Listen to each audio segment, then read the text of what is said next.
খুব ছোটবেলা থেকেই মা বাবা আমাকে আপুর রুমে থাকতে দিত। আপা আমায় প্রতি রাতে সুন্দর সুন্দর গল্প শোনাতো। কিন্তু আমার বয়স যখন 14, তখন আমি ক্লাস 9-এ পড়তাম।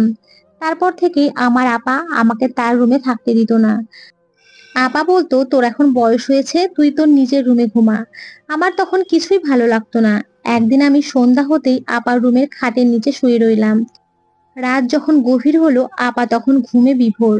আর এই সুযোগ নিয়ে এটি আমার জীবনের একটি সত্য ঘটনা। আমরা 3 ভাই বোন। আমি সবার ছোট। ভাইয়া আর আপার সাথে আমার বয়সের পার্থক্য 1.5 বছরের। ছোট বলে সবার খুব আদরের ছিলাম আমি। ভাইয়া আর আপার খুব বেশি ভালোবাসা পেয়েছি আমি। বাবা একটা সরকারি কলেজে পড়াতেন। ভালোই নাম ডাক ছিল তার। বাবার চাকরির সুবাদে শহরে আসা তার। আমার মা একজন গৃহিণী। বাসা ভাড়া, পড়াশোনায় ব্যয় বাবদ খরচা পড়তো অনেক টাকা। তাই বাবা বাসায় প্রাইভেট পড়াতেন। অনেক স্টুডেন্ট ছিলেন বাবার। 4 কামরার ফ্ল্যাটের একটা কামরা বাবার পড়ানোর জন্য ফিক্সড ছিল। আমার যখন জন্ম হলো, ভাইয়া তখন ক্লাস 9-এ পড়ে। আপু প্রাইমারির 5ম শ্রেণীতে। আপা আর ভাইয়া সারাক্ষণ আমাকে নিয়েই পড়ে থাকতো। আমি ছিলাম ওদের খুব আদরের ছোট ভাই।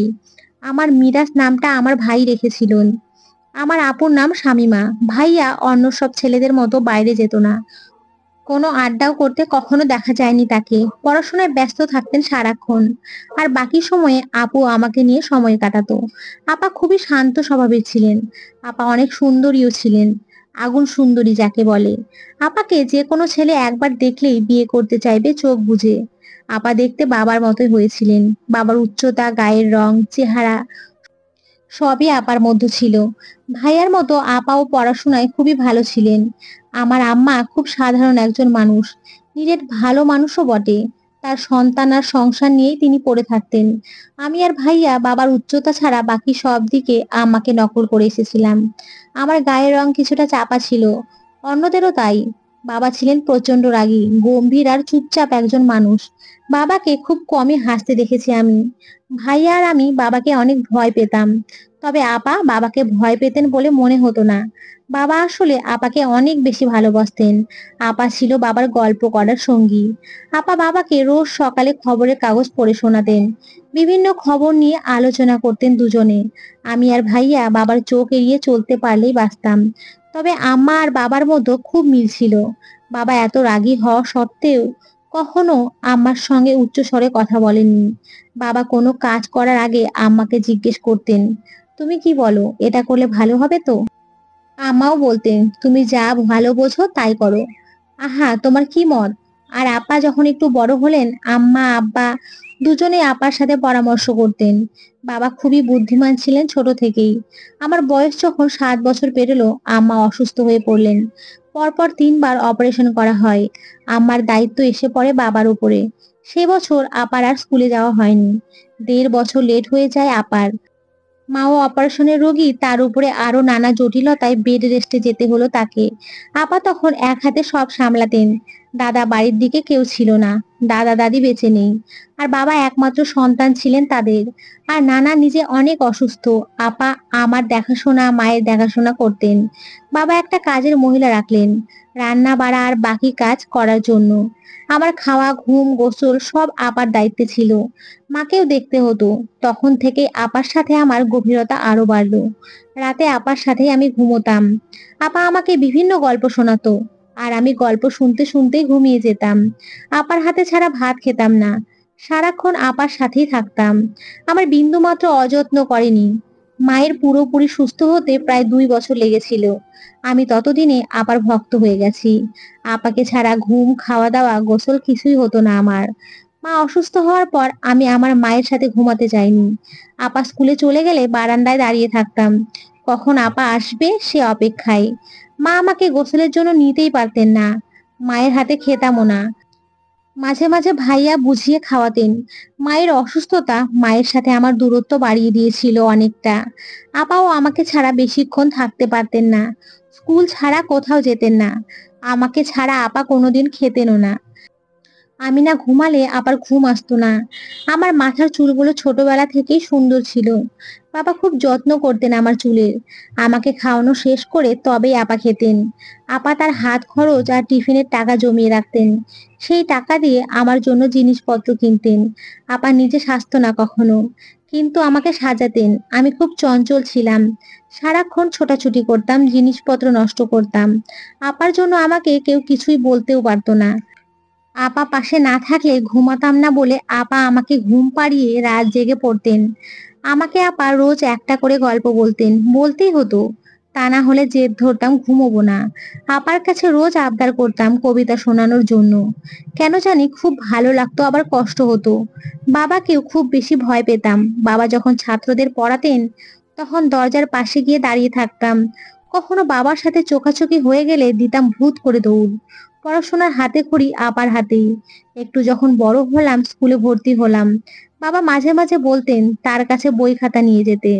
বাবা তার কাছে যেতে বললে পেটে ব্যথার অজুহাতে শুয়ে থাকতাম। সেটাতে অনেক সময় কাজ হতো না। বাবা যখন পড়া ধরতেন, আমার জানা পড়াগুলোও ভুলে যেতাম আর ভ্যা করে কেঁদে দিতাম। আপা ছুটে এসে বাবাকে বলতেন, তুমি আবার ওকে কি বলেছো? বাবা বলতেন, আমি তো কিছুই বলিনি, ও এমনিতেই কাঁদে। আপা আমাকে সেখান থেকে উঠিয়ে নিয়ে যেতেন আর বাবাকে বলতেন, থাক, তোমার আর ওকে পড়িয়ে কাজ নেই। যেদিন এরকম কিছু ঘটনা ঘটতো সেদিন রাতে আর ডাইনিং টেবিলে খেতেই যেতাম না। ঘুমের ভান ধরে শুয়ে থাকতাম। আপা তখন রুমে এসে আমাকে শুনিয়ে শুনিয়ে বলতেন, আজকে বদমেজাজি ডাইনি বুড়ির নতুন একটা গল্প বলবো ভেবেছিলাম। কি আর করার, মিরাজ ঘুমিয়ে গেছে। আমি তৎক্ষণাৎ উঠে বসে বলতাম, আপা বলো গল্পটা, আমি ঘুমাইনি। আমার কাণ্ড দেখে আপা হেসে গড়াগড়ি খেতেন। বাবা কখনো আপার কথার বাইরে যায়নি। বাবাকে দেখতাম সব সিদ্ধান্ত নেওয়ার আগে আপার সাথে আলোচনা করতেন। আমরাও তাই। আমি মোটেও আপা আর ভাইয়ের মতো হইনি। পড়াশোনার কাজ দিয়ে যেতাম না, সারাক্ষণ দুষ্টুমিতে ব্যস্ত ছিলাম। আপা তো পড়াতেন। একটু পড়েই বই ফেলে উঠে যেতাম। বই ছিঁড়ে কুটি কুটি করা আমার একটা অভ্যেস। পড়ার চেয়ে বেশি বই ছিঁড়েছি আমি। ভাইয়া ততদিনে মেডিকেলে চান্স পেয়ে চলে গেছেন অন্য শহরে, আবার কলেজে পড়তেন। আমাদের বাসা থেকে খুব একটা দূরে ছিল না কলেজ। আমি বিকেলে বন্ধুদের সাথে গল্প করে বাড়িতে এসে দেখলাম আপা, আম্মা, বাবা সবাই চুপচাপ। বাবা প্রচন্ড রেগে আছেন, বোঝাই যাচ্ছে। মা বারবার আঁচলে চোখ মুছেন। আপাকে আস্তে করে জিজ্ঞেস করলাম, কি হয়েছে আপা? আম্মু কাঁদছেন কেন? বাবা বললেন, তুই হাত মুখ ধুয়ে পড়তে বস। বড়দের কথার মধ্যে থাকতে হয় না বলছি না? যা তুই, বাবা আসছি। আবার কথা মতো রুমে চলে আসি। তবে একটু পর পর উকি দিচ্ছিলাম কি হয়েছে জানার জন্য। বুঝলাম না কিছুই, শুধু বাবাকে বলতে শুনলাম, এ বাসায় ওর নাম আর তুলবে না, ওর সাথে কেউ যোগাযোগ রাখবে না, ও যেন এদিকের পথে না বের হয়। বাবা কার কথা বলছেন বুঝতে পারিনি। তবে এরপর থেকে দেখতাম ভাইয়া আসতেন না। আম্মা আপা বাবাকে লুকিয়ে ভাইয়ের সাথে কথা বলতেন। আমাকে নিষেধ করতেন ভাইয়ের সাথে কথা হয়েছে সেটা বাবাকে না বলার জন্য। আপার কথা আমি অক্ষরে অক্ষরে পালন করতাম। আমি ধীরে ধীরে বড় হতে লাগলাম। এখন আমি ক্লাস 9-এ পড়ি। আমি আপাকে বলতাম, আপা, তুমি আজ আমাকে গোসল করিয়ে দাও। আপা বলল, দেখ মিরাজ, তুই এখন বড় হয়েছিস, এখন তুই নিজেই গোসল করতে পারবি। যা, তুই গোসলটা সেরে আয়, আমি তোর জন্য খাবারের ব্যবস্থা করছি। আবার কথা শুনে আমার খুব খারাপ লাগলো।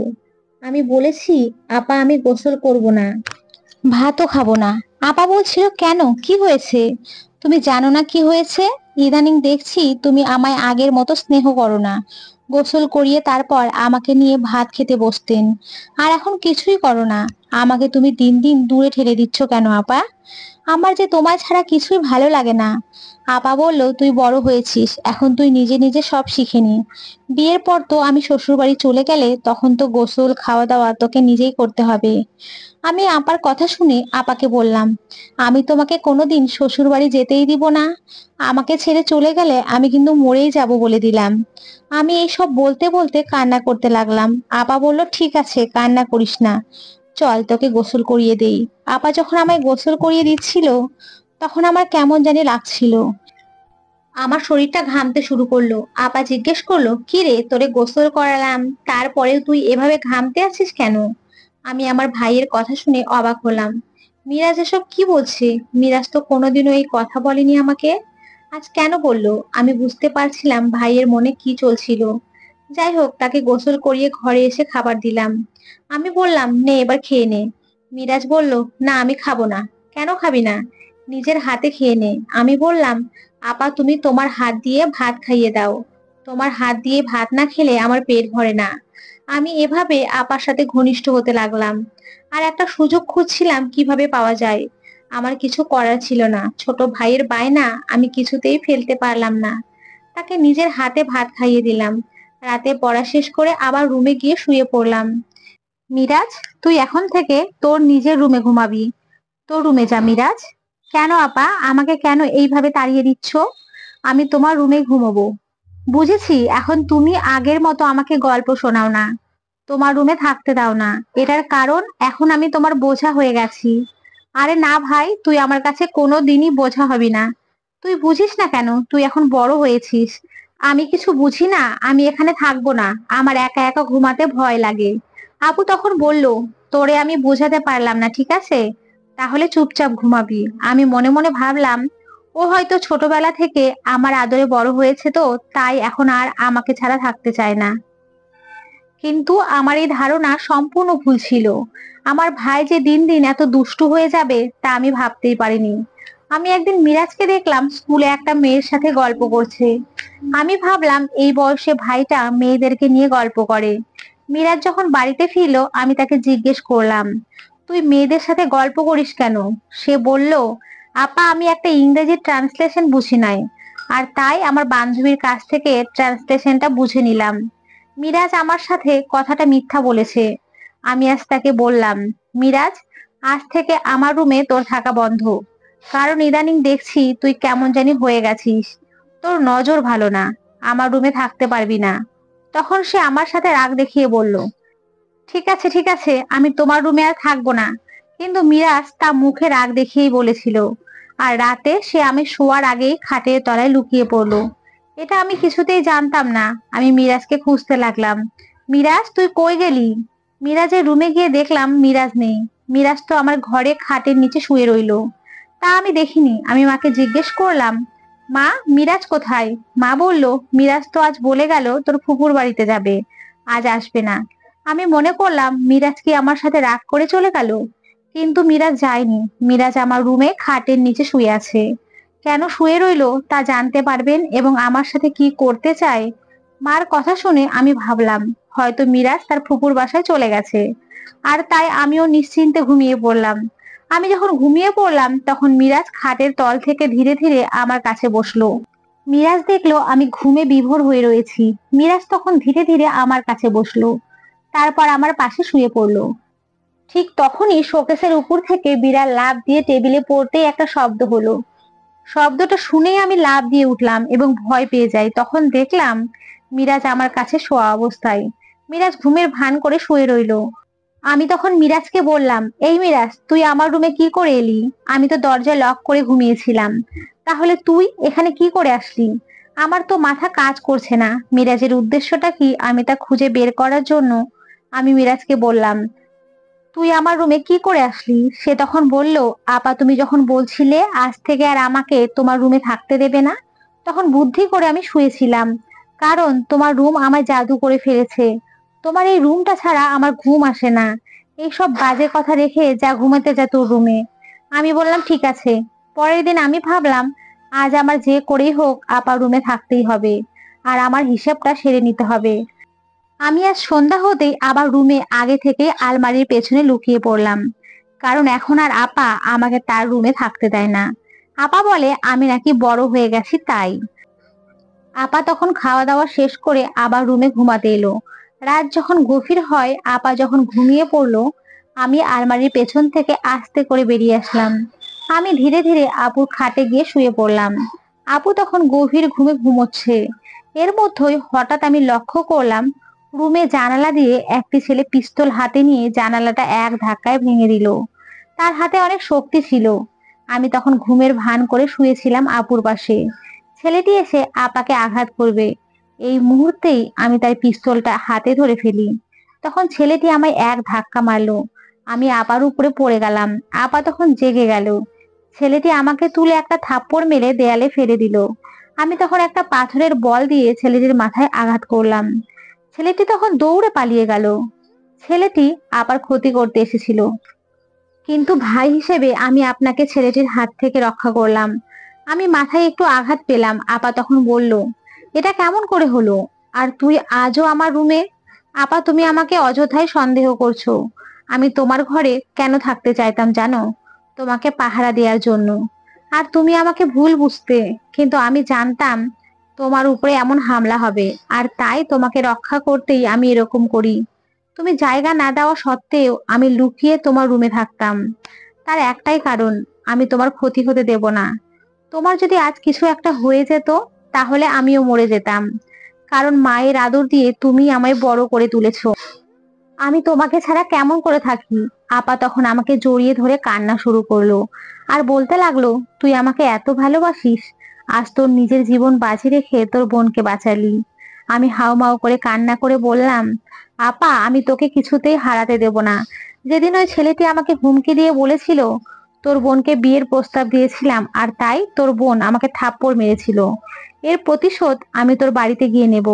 আর তখন থেকেই আমি তোমার রুমে থাকতে চেয়েছি, কারণ আমি জানতাম ওই ছেলেটি যে কোনো সময় রুমে এসে তোমার ক্ষতি করতে পারে। আর তাই তোমাকে পাহারা দেওয়ার জন্যই আমি তোমার রুমে তোমার বিনা অনুমতিতে থাকতে চেয়েছি। আপা গর্ব করে বলল, প্রতিটি ঘরে ঘরে যেন তোর মতো ভাইয়ের জন্ম হয়। তো বন্ধুরা, তোমরা সকলে খুব ভালো থেকো, সুস্থ থেকো, এবং সকলকে অসংখ্য ধন্যবাদ।